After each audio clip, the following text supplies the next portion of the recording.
right, so hey everybody, welcome back to the VWIDTalk Podcast.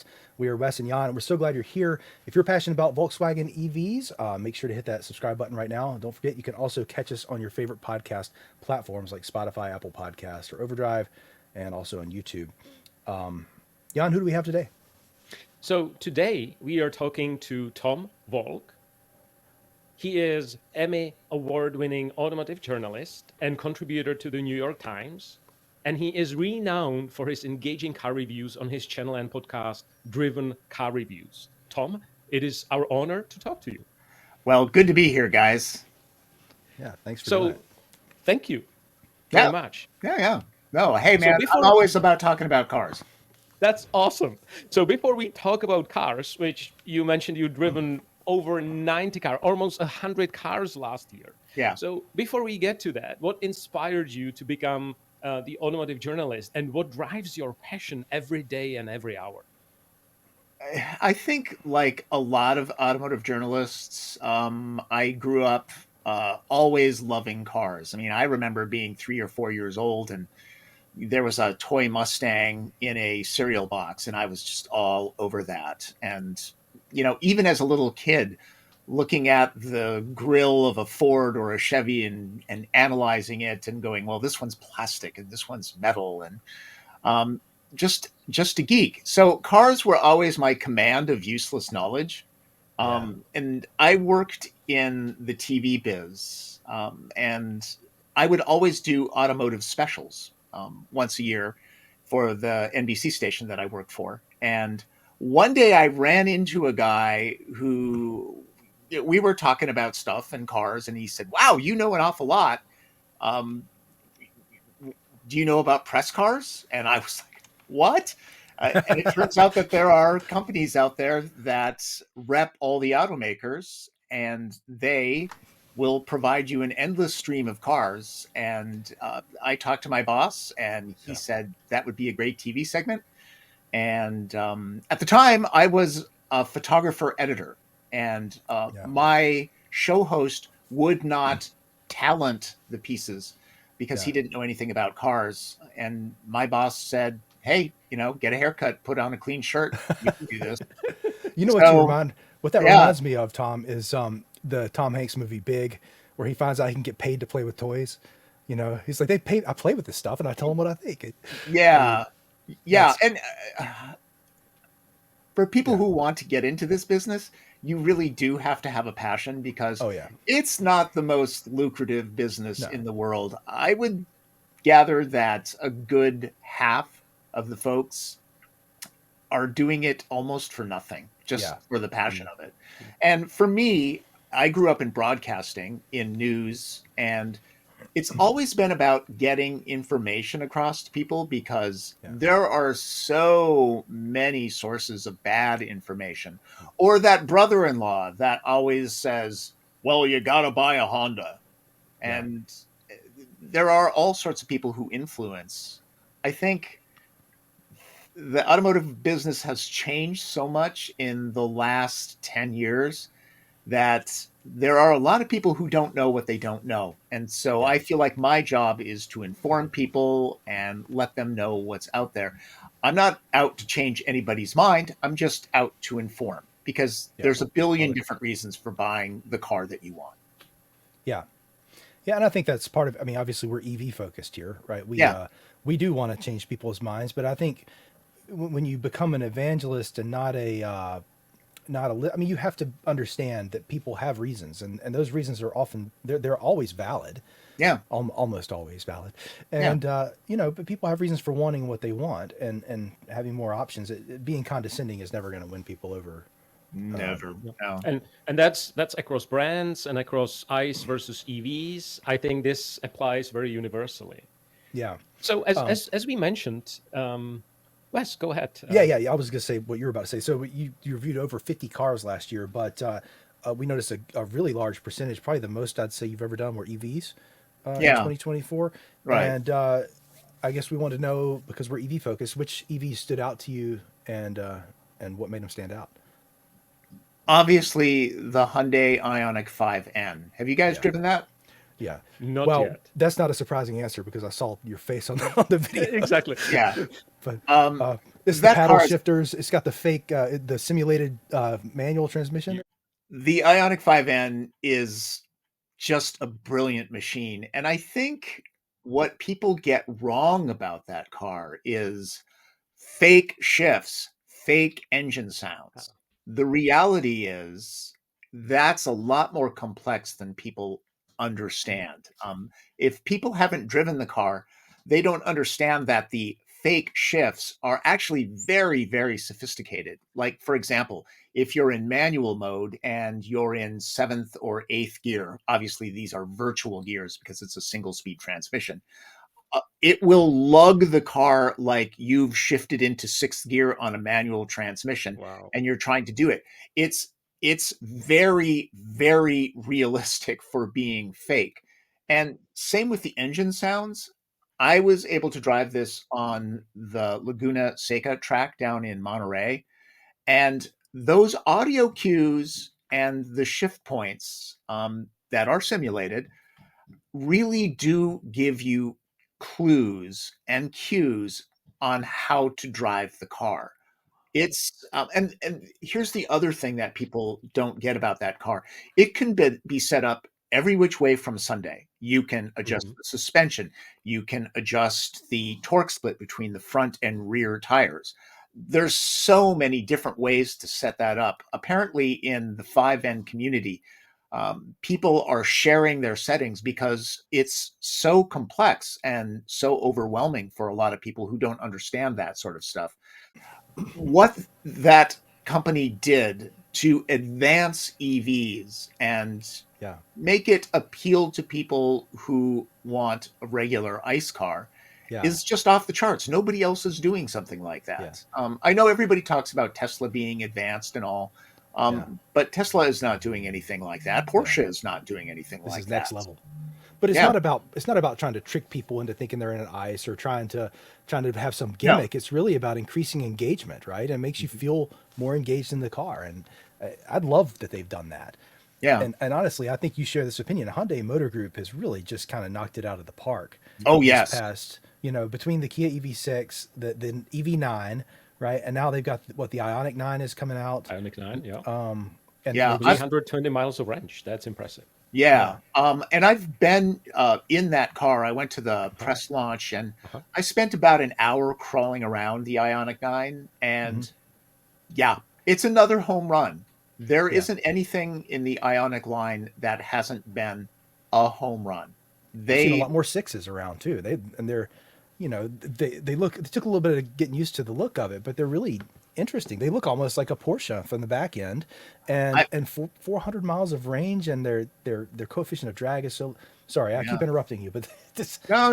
It's an impressive car. Yeah, I've always called the Ioniq 6 the poor man's Porsche Taycan. Yeah, And- that's what it is. And the 6N is coming out, and I didn't know that. it'll be really interesting to see Wow. what that is like. I've seen pictures of it with this giant wing in the back, and I don't know if I would want that. I don't know that I want my car telegraphing that I like to drive fast. Yeah, you But want a sleeper. yeah, a little bit. I mean, the 6's design is just right off the bat is not a sleeper. I'm a fan of the 6. I've actually considered buying one of those along with the 5N. My short list is the Ioniq 6, the 5N, and the Porsche Taycan. Oh wow! Well, Jan and I were talking earlier this week. It's like basically if you want an electric sedan, your choices are the Model 3, and for all kinds of reasons, a lot of people don't want Teslas right now. And but if you want another one, it's really the Ioniq 6 or the Taycan. Yeah. And I'm glad you said that because I've been calling it the Taycan this whole time. It's not enough people I know can afford a Porsche to know how to pronounce it. I've never heard it said. So I can't afford one either, but used ones that are 2 Yeah. and 3 years old are 40 and 50% off list price. I'm really serious about one. I might go this weekend down to Denver to check it out. Yeah. And it may be good news is that there are more sedans coming, hopefully in 2025, which would be the A6, Audi A6 e-tron. Oh, right. Right. And potentially maybe even the ID7, but who knows? right. Yeah. The A6 is also good because it looks like a sedan, but it is a liftback, isn't it? I Is think it? they have different options as well. They have Oh, like an okay. Avant and Oh, right. a Sportback as well.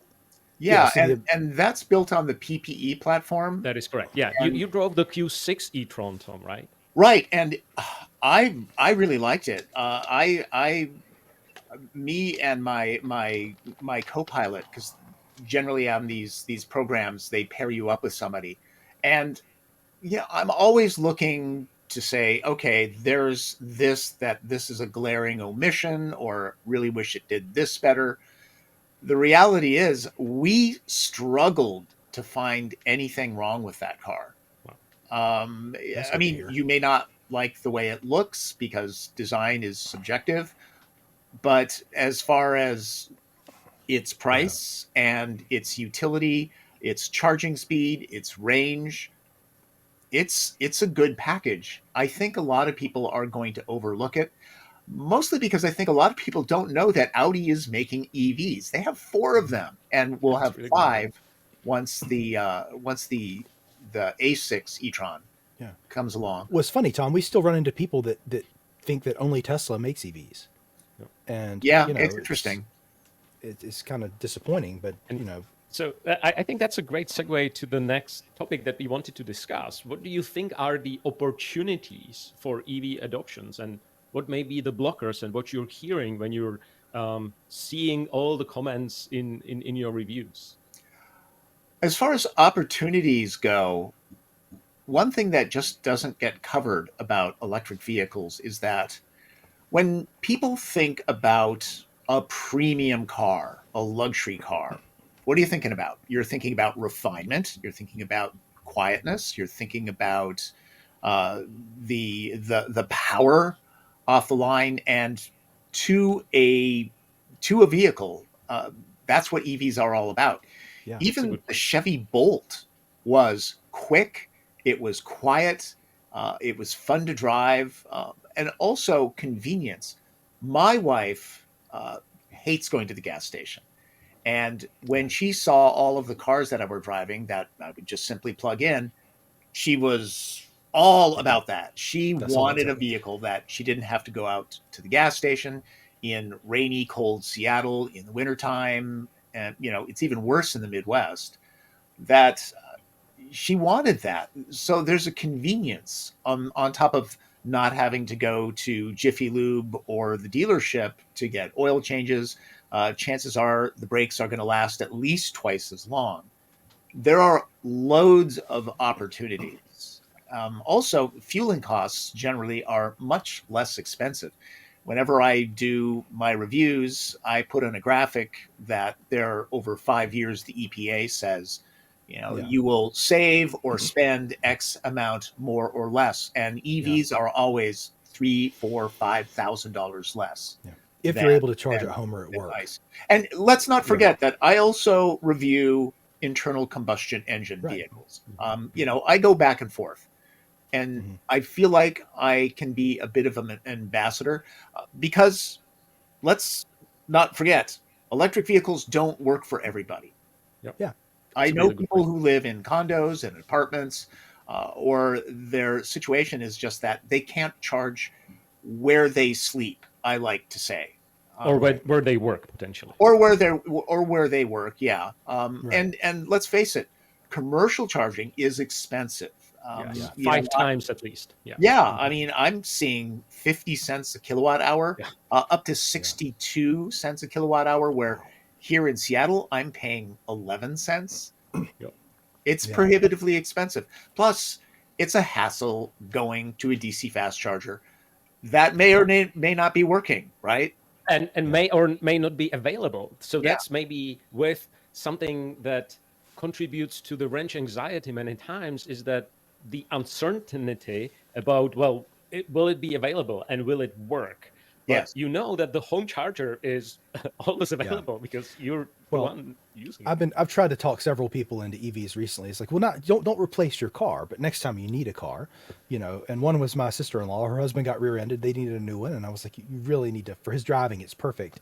And they just, they were worried about like vehicle fires. Their house caught on fire the same week that the car got rear-ended. And, Wow. you That know, was a but bad week. yeah, it was really rough. But you hear about these things.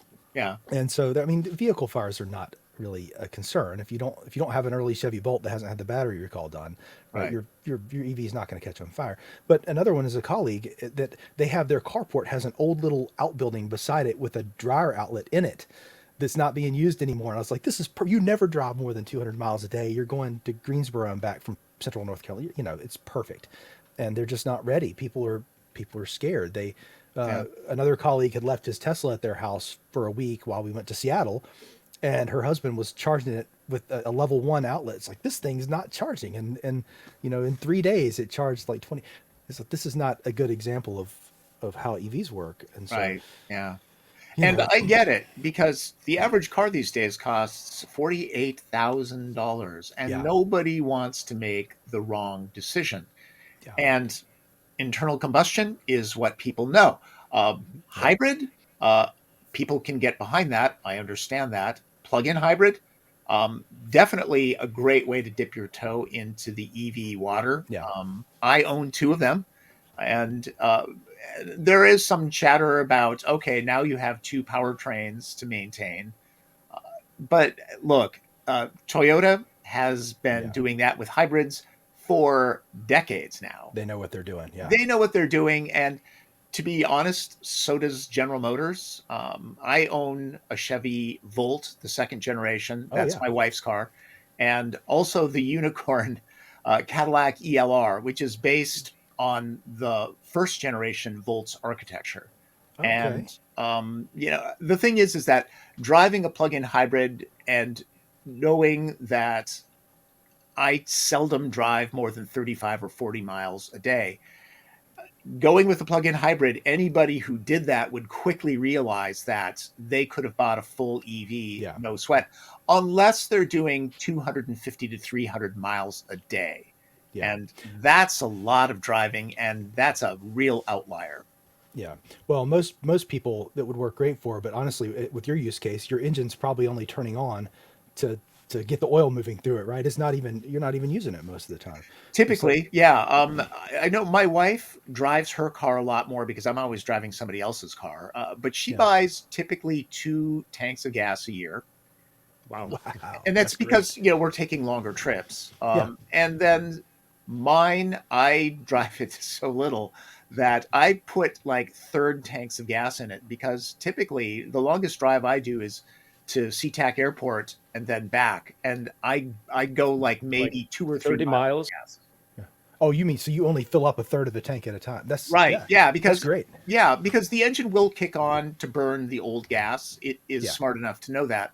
But I don't want to waste a tank of gasoline No, if Yeah. I don't have to. And by putting a third of a tank in, I've got that backup if I need it. But the reality is, if I had a car that had 120 miles of range, Yeah. it wouldn't bother me at all. I actually thought about buying one of those mini SEs, which only has like a real world 110-mile range. Yeah. And they were kind of closing them out this summer, and I came really close. People love 110 those. miles is perfectly fine for But you're me. not going to road trip with it. You're going to use it for your No. daily driver, and it'd Right, be fine. exactly. Yeah. And not everybody can afford 2 cars, and that's a perfectly legitimate reason to not get one, right? So Yes. it's, Yeah. That's a good point. And another trend, interesting trend, and I'm not sure, Tom, if you've like had the chance to drive a car with a range extender. That's something that used to be in the BMW i3s, and now the Scout, the electric Scout, has the range extender, the harvester, as they say it. And the beauty is that they can make the combustion engine more efficient because it runs in certain predicted RPM. So they can boost the efficiency from the 30% of efficiency of ICE cars to 40% in Yeah. that recharging it's a great unit use in the case car. for a TDI. It's a shame that some manufacturer Yeah. gave those engines a bad name. But I Yeah. I understand where people are under the impression that, okay, that's increased complexity, because it is. Yeah. I again, I understand why people are a little bit hesitant. I really wish that anybody buying a car could live with an electric vehicle with a situation where they had level 2 charging at their home for a Yeah. week. And anybody who experiences that will very quickly realize, oh, I don't need 400 miles of range. Obviously, I'm only driving 40 miles a week or 40 miles a day. And, Yeah. even if you charge up every 4 or 5 days, that's Still enough. plenty of range. Plus, Yeah. you don't want to be dragging around that big battery. Plus, the bigger battery is expensive. Right. Well, that's what I realized after, my friend didn't, they got something else. I was like, I should have just said, look, you're borrowing my car for a week. Yeah. I'm going to plug this charger into your dryer outlet, and you're going to see that this is just miles above what you've been doing. And they got a great car. They got a Honda CRV. It's really a nice car. Yeah. Honda CRVs are great vehicles. Second best selling passenger vehicle in America. Is it really? Yep. Behind the F-150, I guess? No, behind passenger vehicle. Passenger vehicle. Excuse me. And actually, now that I take that back, because I think it might be third after I think Model Y or Model 3 is number one, and then it's Toyota RAV4, and then CRV. The Model and 3 then is the Rogue, number and one. then Equinox. The electric is the number one passenger vehicle? I think didn't so, realize that. because how many Wow. how many Model Ys did they sell last year? Yeah, a lot. A lot. And same with Model 3s. And so, they sold a lot of those. And I mean, I think that's good. It means that people are embracing the EV lifestyle. Also, there's a lot of chatter that, oh, no, nobody's buying EVs. I believe that EV adoption rose by 11% in 2024. Tesla was down. But the Hyundai group, Kia, Genesis, and Hyundai, were up like 25 or 30%. General Motors finally getting Lyric out there, which is a brilliant machine. The Chevy One of our Equinox, forum members very just bought affordable. one. One of our ID Talk forum members just bought a Lyric, and they love it. Yeah, And, it's a great car. Yeah, and Great value for a luxury vehicle. Yeah, for sure. I've never had a Cadillac, but my grandfather used to. And today's Cadillac is a lot more. Yeah, it's Completely great different. for all demographics. So, Yeah. I have a lot of people who will say, you own a Cadillac? And then I'll show them a picture of it. They're like, oh, it's like, pay attention, folks. The Cadillac hasn't been the old floaty, cushy Coupe de Ville for probably 25 years now. Yeah, right. Yeah, I think that's what people think, though, is they got their grandfather's Caddy in mind. But it's, and those were nice cars for sure. But, well, and I love what you said about Hyundai Motor Group, too, because they, the nice thing about that is they have high-end car features in their regular trims. You don't have to buy the GT version or the Ioniq N to get ventilated seats and heated rear seats and, good tech. I think some even have a head-up display in the, maybe they don't have that in the wind trim, but they've. I don't think they have it in the wind. I think it's it's an option on land, and I think it might be standard on GT line. But okay, and I'm using Kia trim terminology here, but yeah, I almost bought the EV6. If they wanted a $11,000, they wanted an $11,000 markup, and I paid MSRP for my Volkswagen, and I love the Volkswagen, but I missed the ventilated seats for sure. Yeah, and if people are watching this, you might want to jump on it really fast. Nationwide, I believe, Volkswagen has a deal with the rear drive standard range ID4. It's $149 a month and $1,000 down. That's insane. People spend more at Starbucks than $149 a month, right? That's a really good point. Yes, that's true.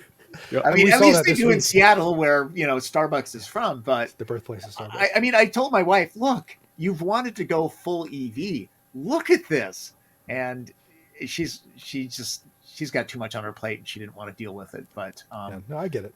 Yeah, and we love our ID4s. We both drive ID4s. I drive it for 3 years. Wes almost 2, right? And we really love them. So yeah, how's the user interface?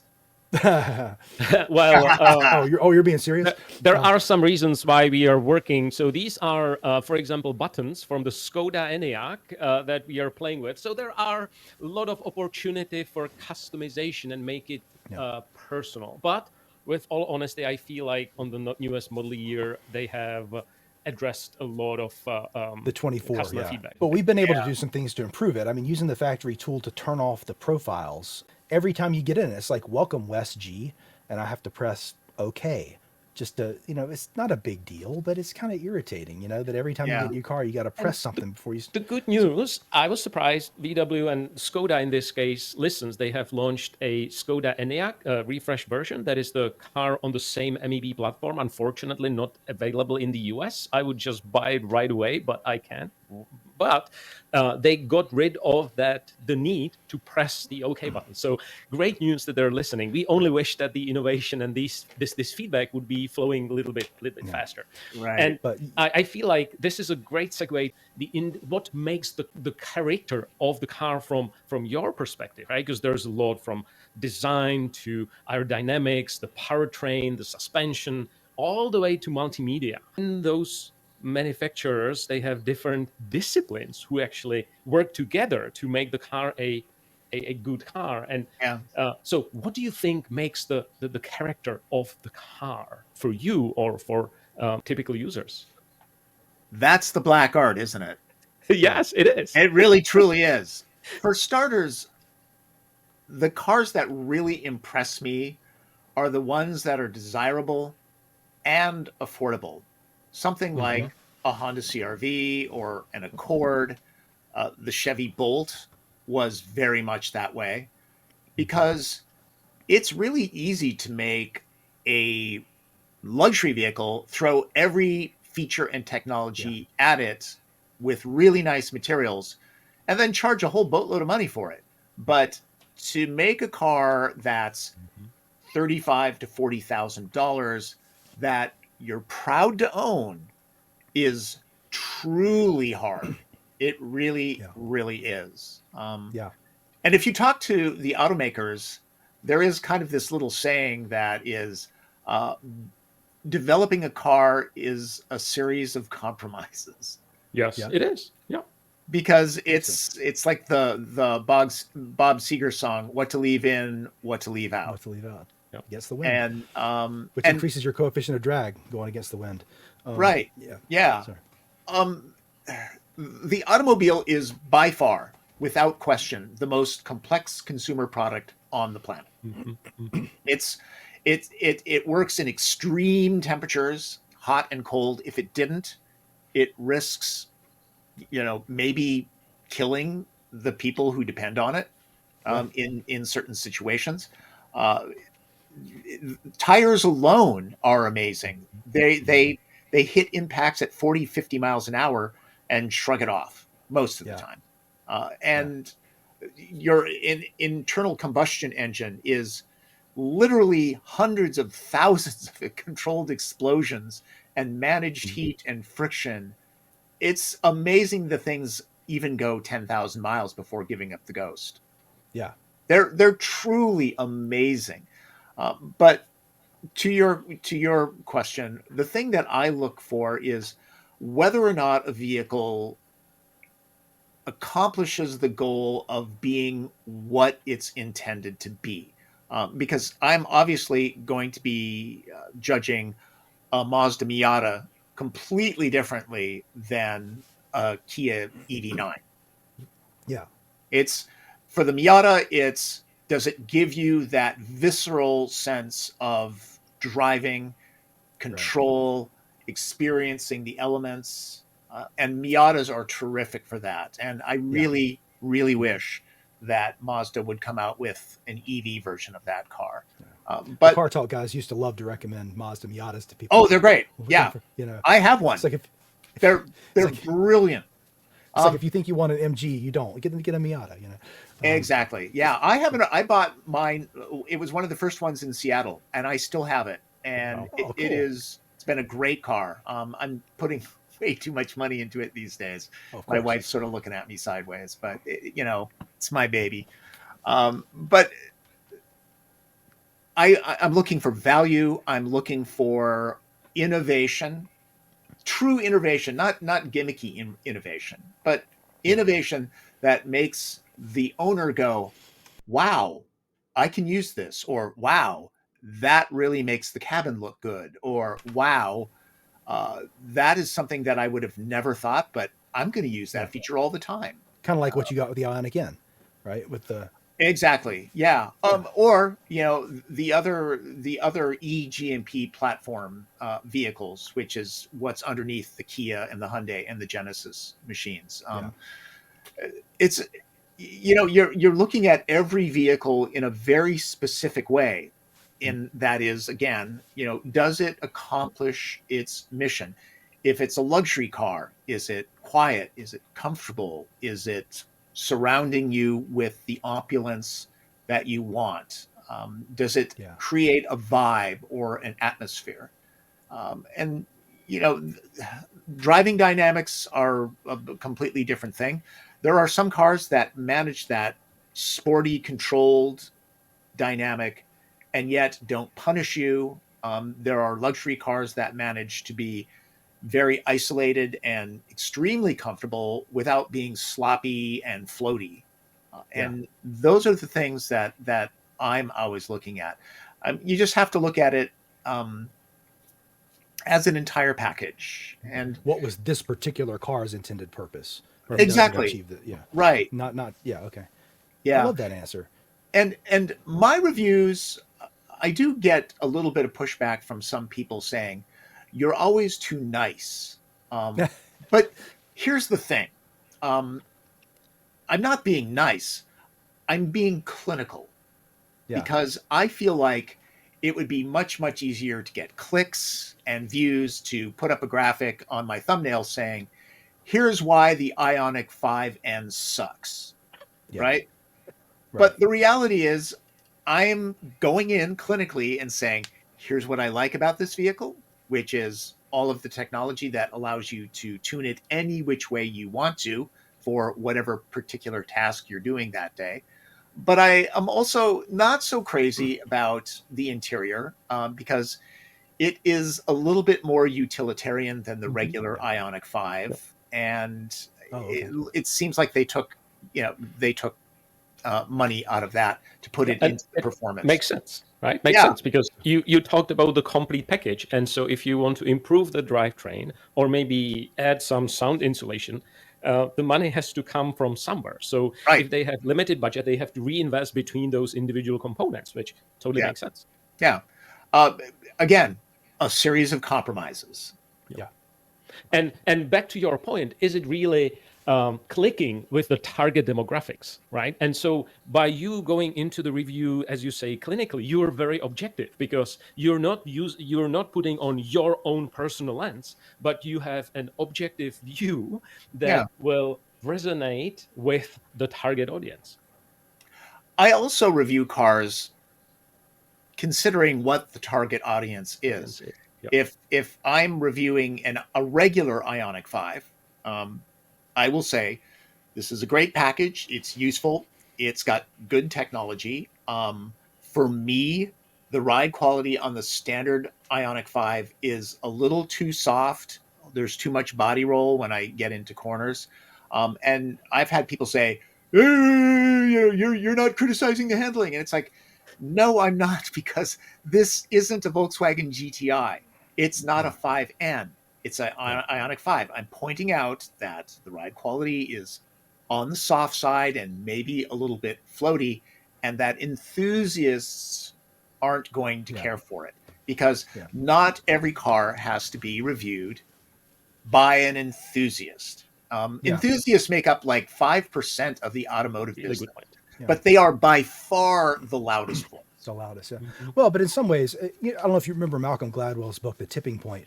He came up with I don't know if he came up with the concept, but he talked about mavens. So people that are mavens are the people that are the enthusiasts, the people that are going to get others to buy the car. And that's really important to have those people on your side. Like we're EV enthusiasts, and we're the people that are getting other people to listen to us. But I think that with something like the Ioniq 5, the Ioniq 5N, you've got. I think you're doing the right thing because regular people want to be able to read what you're saying and think, is this car right for me? And maybe they like everything about the 5 and like, but they're not going to like the floatiness. You don't have to say this sucks. They can say, oh, maybe I want to get the N then because I want a sportier car. Right. But, and I think that gives them great information that they're not going to get if you're just complaining about everything. Versus, anyway, totally. I appreciate it, is what I'm saying. So totally, we love your reviews. And by the way, I reflect back to the all-wheel drive ID4 review that you've done like 3 years ago. It snowed in Seattle, and you did a couple laps in your neighborhood. This was awesome because it was the time when we had reservations, and Volkswagen tried to upsell us into the rear-wheel drive only. And after your review, I'm like, no, I'm just sticking with the all-wheel drive because I want more fun, and I want to go to mountains and don't want to put on chains, right? So anyway, so for my use case, this was perfect. So thank you. So the time has been flying very quick, Tom. Thank you. Is there anything else that you would like to add or mention before we wrap up? My big thing is always tell people, buy the car you love. It's the car that you'll always look at it, you'll turn back, you'll be satisfied with it, you'll most likely take care of it better because of that. You'll keep it longer just because you like it. It's always the best value. And it might mean maybe saving up for a little bit and making sure that you get the trim level that you want. But I think at the end of the day, buying the car that you love and keeping it for a long time is the best way to buy a vehicle. And test drive. I mean, that's what I do. When I first started, I didn't have that base knowledge, and I frankly made some mistakes. But after 2 or 3 years of driving 50, 60, 70 cars, you do get that baseline that the average consumer can't do. But if you look at reviews and you pay attention to what they are saying, and you can get a lot of information. But that's my best advice. Also, if there's a car show, I'm a huge fan of car shows, and they tend to be smaller these days and or going away. But by going to an auto show in an hour and a half, you can get into 7, 8, 9, 10 different competitors and discover something that's completely off your radar screen, which might be perfect for you. Yeah, that's cool. Well, I think you made a really interesting point that, as much as we care about in the environment and have electric cars, I got 2 electric cars because both my cars were dying essentially. My Passat was 20 years old, but what you just said is really important. It's so much better for the environment to keep a car for a longer period of time than it is to replace it. So buying something you love is really great advice, not just for making you happier, but for environmental reasons, even if it's an ICE vehicle. Right. And cars last a long time these days. And especially EVs, which the batteries last so much longer than the misinformation would lead you to believe. I know. Yeah. Deloitte did a study of people's opinions on EV ownership. And one of the top reasons people didn't want to get EVs, a couple of them were perfectly legitimate. Range is an issue, but most people, like you said, that's really because they don't understand, right? I mean, what I always want to do is say, look, borrow my car for a week. But one of the other issues is the cost of replacing the battery. And it's like, this is just not a thing, right? They have typically it's not. And also, the federal government requires that they be warranted for 8 years or 100,000 miles. Yeah, exactly. And most people don't keep their cars that long. Yeah, they really don't. Yeah. I know. Well, people in my family who I won't name were like, "What are you going to do when the battery dies?" It's like, what are you going to do when your transmission goes out? Right? Maybe harvest the battery and have a whole house backup. That would be 50, 60 kilowatt hours. Oh, wow. That will power the house for multiple days, right? Second life. So it's a lot cheaper than a Powerwall. I'm sorry, Jan's right. So this was really, really good discussion, Tom. Thank you so much for joining us. And for our listeners and viewers, if you haven't seen yet Tom's channel, check it out. He has impressive 65 million views across all the reviews that he has posted. So congratulations on that. It's that many? Cool. I haven't looked myself. It's that many. That's what YouTube says. That's cool. Okay. So thank you, Tom. Sure. And please subscribe to our channel if you are interested to see what's next, and keep discussing the ID4 and ID electric cars on the VWID Talk forum. Thank you. Bye. Yeah, thanks, Yeah, Wes. This is fun. Wes, Jan, great talking. Thank you. Much appreciated.